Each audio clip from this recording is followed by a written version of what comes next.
Salut les Verts, j'espère que vous allez bien. On y est. Retour à Geoffroy-Guichard ce week-end. La I16 reçoit Le Mans pour la 10e journée de Ligue 2. Match ultra important pour confirmer la bonne dynamique, rester dans le haut de tableau. Et très important pour Le Mans pour s'éloigner de la zone de relégation. Après la victoire à Montpellier, la trêve qui est au milieu, donc on a pu souffler pour certains joueurs. Les hommes d'Orneland veulent frapper fort à la maison devant un chaudron qu'on espère en feu. Donc voilà, donc on va revenir sur les déclats, la forme, les blessés et qu'est-ce que le coach pense de l'adversaire.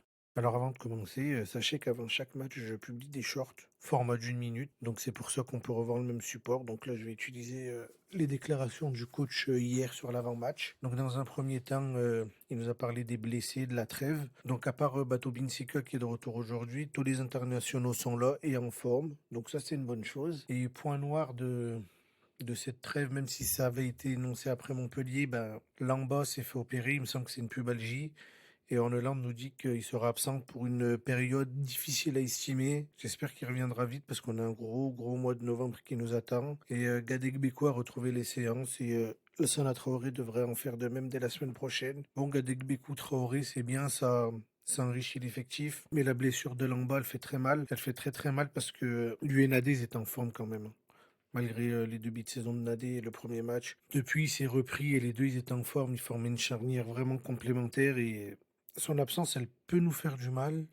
Après, on a Bernauer qui est en forme. Je sais pas, il avait pris combien de matchs, un ou deux. Donc, s'il a pris qu'un match, Bernauer, il devrait retrouver une place dans l'axe. Voilà, on risque, s'il y a blessure, je sais pas si Batoubin Sika va rejoindre le groupe ou pas, je sais pas quelle est sa situation. Mais s'il y a blessure au carton de Nadé, prochain match, on peut se retrouver avec un latéral dans l'axe et ça peut nous porter préjudice. Donc voilà, on voit nos failles sur le mercato, peut-être certains postes qu'on n'a pas assez travaillé. Mais bon, il me semble que c'est l'opération du pubis, donc je sais pas, il y en a pour combien de temps. Le staff veut pas se prononcer, mais ça peut être assez long, comme ça peut être rapide. Faut voir son organisme à Lamba.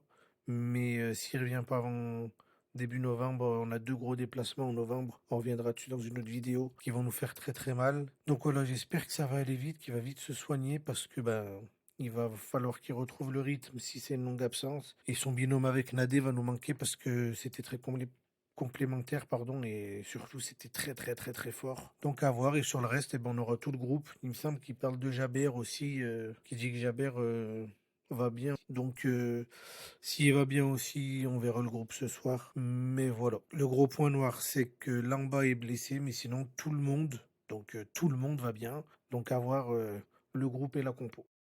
Ensuite, il parle de Miladinovic, mais ça, je vous laisse aller voir le short. J'ai pas envie de m'attarder sur un joueur. Je préfère parler du Mans. Donc, en Hollande, il nous parle du Mans. Il nous parle d'une équipe qui demande beaucoup à son adversaire, qui est très agressif, pardon, et difficile à contrôler. Bon, j'ai pas regardé beaucoup de matchs du Mans, mais ça se rapproche, c'est vrai. Il a bien analysé parce que c'est vrai qu'ils vont nous bouger, je pense. Ils vont nous bouger et en fait, pour lui, le plus gros problème, c'est que ils savent jouer un jeu direct, mais ils savent prendre le contrôle du ballon. Donc en fait, ça va s'adapter à l'adversaire et il estime que ce match va nous demander beaucoup. Donc beaucoup de concentration, beaucoup d'envie, beaucoup d'engagement. Et ensuite, il revient sur nos matchs à la maison. Donc pour lui, notre meilleur match, c'était à domicile contre Rodez. Et notre pire match, c'était à domicile contre Guingamp. Donc on doit faire preuve de plus de régularité dans ce stade incroyable, comme il le qualifie. Et je rejoins ce qu'il dit. Pour moi, on devait viser zéro défaite à Geoffroy Guichard. Malheureusement, on a perdu. Maintenant, c'est pas une fin en soi, c'est pas voilà. Mais c'est vrai que le match à Guingamp, il n'est pas oublié parce qu'on doit apprendre de ce match quand même, ce qui allait de bien, ce qui allait de mal. Et aussi, il faut se servir du match contre Rodez parce que c'est vrai que c'était une prestation vraiment aboutie. Donc là, pour le match contre Le Mans, ça va être dangereux, comme je le dis dans l'intro, parce que Le Mans, je vous les ai entourés, donc Le Mans, ils sont à 10 points et 17e Laval, ils sont à 8 points, donc il y a que 2 points entre les deux. Donc un mauvais résultat pour eux, un bon résultat pour Laval, ça peut très vite bouger. Et nous, comme vous le voyez, on est dans les trios de tête à 20 points, avec 3 et Pau. Et derrière, ça bouge derrière avec le Red Star Reims Guingamp.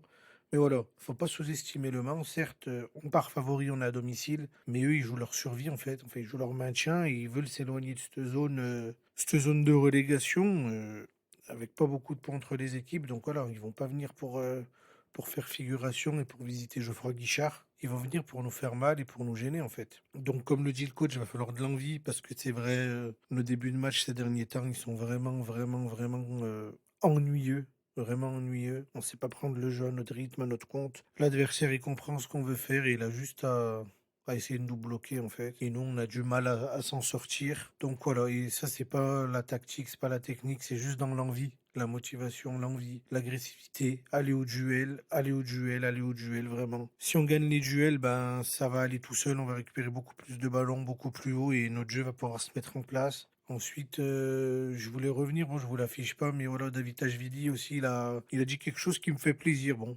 il explique qu'il a manqué quelques matchs de pré-saison cet été, mais là, lui, il le dit, désormais, je me sens pleinement bien. C'est vrai que sur les derniers matchs, il y avait des petits doutes, mais là, voilà. Il espère lui, c'est vrai qu'on le verra sur les prochains rendez-vous à sa forme optimale, comme lors du dernier match à Montpellier. Après, voilà, il finit par je suis un joueur de Saint-Étienne, j'en suis heureux et je vais donner le maximum pour ce maillot. Je le sentais, moi, qu'il n'était pas à 100%. Certaines phases de jeu, on le voyait pas. Donc là, lui, si lui, ben, je pense qu'il connaît très bien son corps, s'estime pleinement bien. Donc on peut avoir retrouver un joueur dont on va avoir énormément besoin. Parce que la course à la montée, elle va être très dure. Le titre, va falloir se battre pour aller le chercher. Mais on a l'effectif, on a les capacités. Maintenant, il faut juste entamer nos matchs de la meilleure des façons. Montrer qu'on a Geoffroy Guichard. Montrer qu'on est favori du match et du championnat. Et laisser aucune chance à l'adversaire. Et bonne chance à Le Mans. Bonne chance à Le Mans. Il ne faut pas les sous-estimer. Il ne faut pas rentrer en pensant qu'on a les 3 points parce que ça va être compliqué. Donc voilà. Voilà, c'est tout pour cet avant-match face au Mans. Un match important pour confirmer notre série et surtout faire vibrer le chaudron.